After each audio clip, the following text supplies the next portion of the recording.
John Dietrich. I'm 24 years old. My occupation is the Director of Marketing and Sales for Inside Out Studios. Growing up, I was a very petite person. I was always tall, but pretty lanky.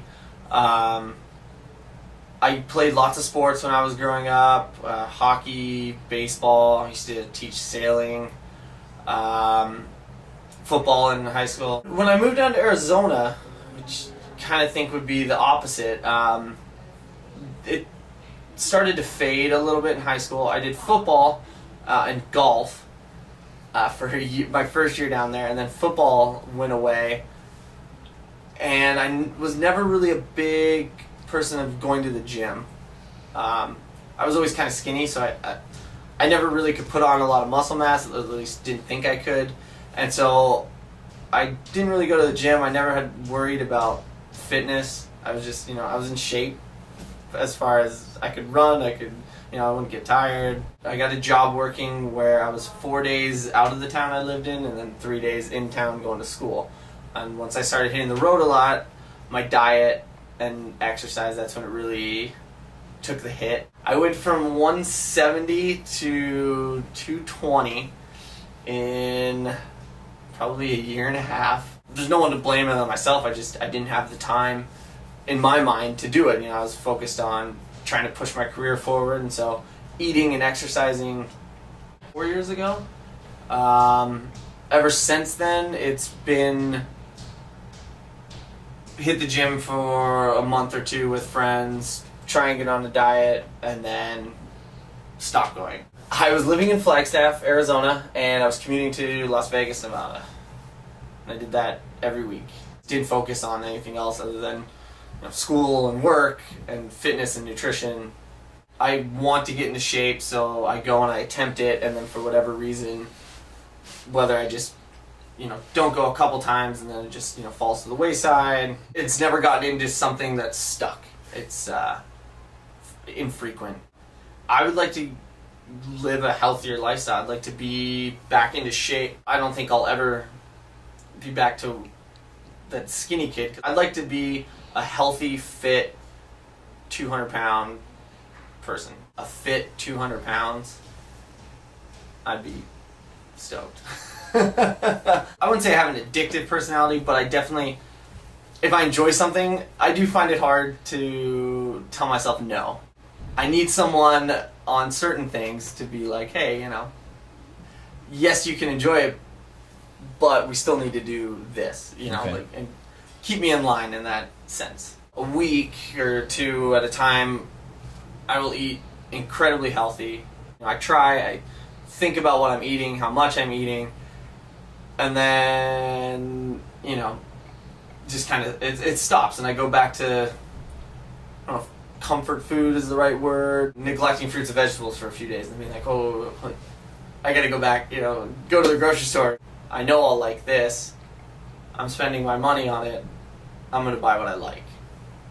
And unfortunately, what I've liked probably hasn't grown up as much as it should. It's not wrong to indulge every once in a while, but it becomes an issue when, you're doing it a lot. I tend to lead a pretty low stress life. I have a very easygoing attitude and I don't let a lot of things get to me. I'd like to get that mindset of it's okay to be easygoing, but there's things that you need to focus on. And the things that are worth having and will lead to the larger things in the future take some hard work and some dedication. Yeah, looking in a suit to the point where you're not the kid, you're not the guy with the beer gut. You look good. I don't need to be sporting 20-inch biceps or anything. Being lean and fit and looking good, and when you look and say, instead of saying, oh, I need to lose a little more, just kind of being like, this is good. No, this is nice. So I'd like to be there. Excited, nervous. I don't know where I'm at. It's been a while since I've even tried to restart a really, solid workout, fitness, health plan. So I don't know. I don't even know where I'm gonna fit into it. Hopefully, better than feeling like an 80-year-old man, but we'll see. This is John. I'm into day 3, I guess, of the 9-week challenge. Feeling pretty good. Definitely felt it after the first one yesterday and today.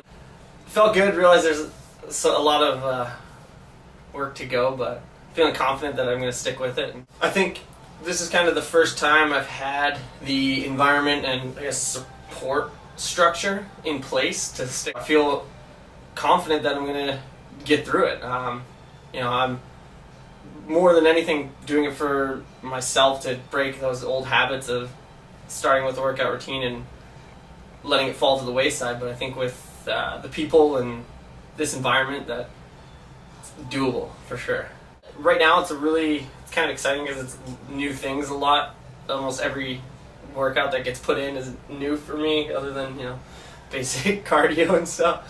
No, it's exciting. It's fun. I've already kind of pinpointed some spots that I really think I need to work harder on. There have been a couple times where it's good to hear the one more sound coming on, but nothing so far has seemed out of reach or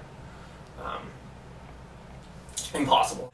Knowing what I can reach if I'm willing to put in the effort is nice. It's a lot, I guess, better than I expected. Not that it doesn't seem like it's going to be a lot of work, but just the fact that knowing that it's attainable in that time frame it's exciting. It's good to know that it's very possible to do. If I can get to a leaner 200 pounds, it'd be awesome. And then in the short term, I'm looking to lose the weight and then be able to keep it off over the long term. That's the most important goal, is shedding it more than anything else. It's actually a big part of the reason I moved. I wasn't leaving because I hated it there. I love Flagstaff, but it was just time, if I wanted to make changes in my life, that I had to move on. And so now that things have started to calm down, I have a place to live, I have a job, it's all kind of coming into focus, exactly what I got out of Flagstaff for. So the whole behavioral changes, I think is beginning, and just need to stick with it. Now that I've got my place and job, and now I'm starting my workout plan, there's lots of things going on, but I can set it in a pretty solid routine. And I don't see any reason for failure as of right now. Let's just put it that way. Seth, the nutritionist, asked me to write down what I was eating for the next 3 days. That was 2 days ago now. And it's funny, just that act of forcing myself to write it down has already caused me, to steer clear of something that I normally would have probably just ate more, just because I don't want him to see that I did it, So it's just an unconscious thing of like, oh, I could eat this, but I don't want to have to write that down, and I'm trying to be honest with this thing, so I'm not going to do it. And so even right then, there was the other night, for example, sitting down watching a little bit of TV, was gonna have a snack, reach for a bag of chips, and I was like, you know what? I could eat an apple instead. So went and grabbed an apple, and it was just so I didn't have to write down the fact that I ate potato chips, and I could write down I ate an apple. So I'm excited to learn more what he has to say, after reading my 3-day journal, to kind of point me on the right path. Because I eat what's easy and convenient more than what's nutritional and will actually help me in the long run. I'm ready. I'm excited. It's go time.